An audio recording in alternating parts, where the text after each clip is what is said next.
আসসালামু আলাইকুম রহমতুল্লাহ। সম্মানিত ভিউয়ার্স, আশা করি আল্লাহর রহমতে আপনারা সকলে ভালো আছেন। ভিউয়ার্স, আজকে আমি আপনাদের মাঝে উপস্থিত হয়েছি স্বতন্ত্র ইবতেদায়ী মাদ্রাসা শিক্ষকদের নিয়ে যা বললেন শিক্ষা উপদেষ্টা, সেই সম্পর্কিত বিস্তারিত আলোচনা করব। আপনারা জানেন যে গত কয়েকদিন ধরে ইবতেদায়ী মাদ্রাসা শিক্ষকরা তারা বিভিন্ন মানববন্ধন কর্মসূচি পালন করছেন তাদের বেতন এবং তাদের ন্যায্য দাবি আদায়ের জন্য। যার পরিপ্রেক্ষিতে শিক্ষা উপদেষ্টা কিছু কথা তিনি তুলে ধরেছেন এবং বলেছেন, সেই সম্পর্কিত আলোচনা করব। তবে বিস্তারিত জানতে আমার চ্যানেলের সাথেই থাকুন।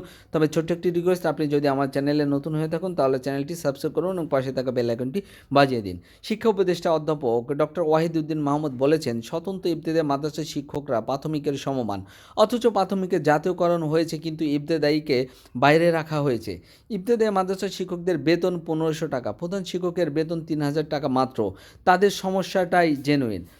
বুধবার 22শে জানুয়ারি দুপুরে পরিকল্পনা কমিশনে শিক্ষাবিদের সাংবাদিকের সংগঠন এডুকেশন রিপোর্টার্স অ্যাসোসিয়েশন বাংলাদেশ ইরাবের নেতৃবৃন্দের সঙ্গে মত বিনিময় সভায় তিনি কথা বলেন। এছাড়া ইরাবের সভাপতি ফারুক হোসেন সহ আরও নেতৃবৃন্দ এখানে উপস্থিত ছিলেন। শিক্ষা উপদেষ্টা আরও বলেন, এই মুহূর্তে অনশন করে তাদেরকে বিব্রত করার কিছু নেই।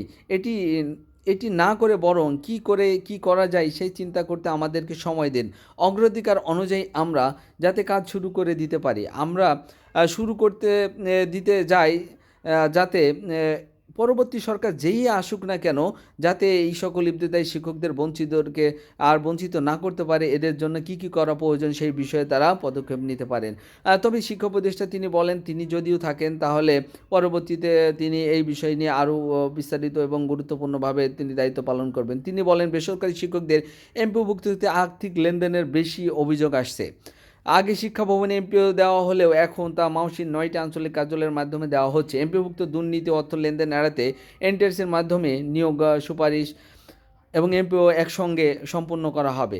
এবং শিক্ষা উপদেষ্টা গুচ্ছ ভর্তি প্রক্রিয়া নিয়েও তিনি কিছু কথা বলেন। তবে ভিউয়ার্স, যারা ইবতেদায়ী মাদ্রাসা শিক্ষক রয়েছেন তাদের বিষয় নিয়েও শিক্ষা উপদেষ্টা কাজ করতে চান বলে তিনি মতামত এবং তাদেরকে আশা ব্যক্ত করেছেন। তবে ভিউয়ার্স, যারা আমার সাথে ছিলেন তাদেরকে সাথে থাকার জন্য অসংখ্য ধন্যবাদ। আসসালামু আলাইকুম রহমতুল্লাহি ওয়া বারাকাতুহু।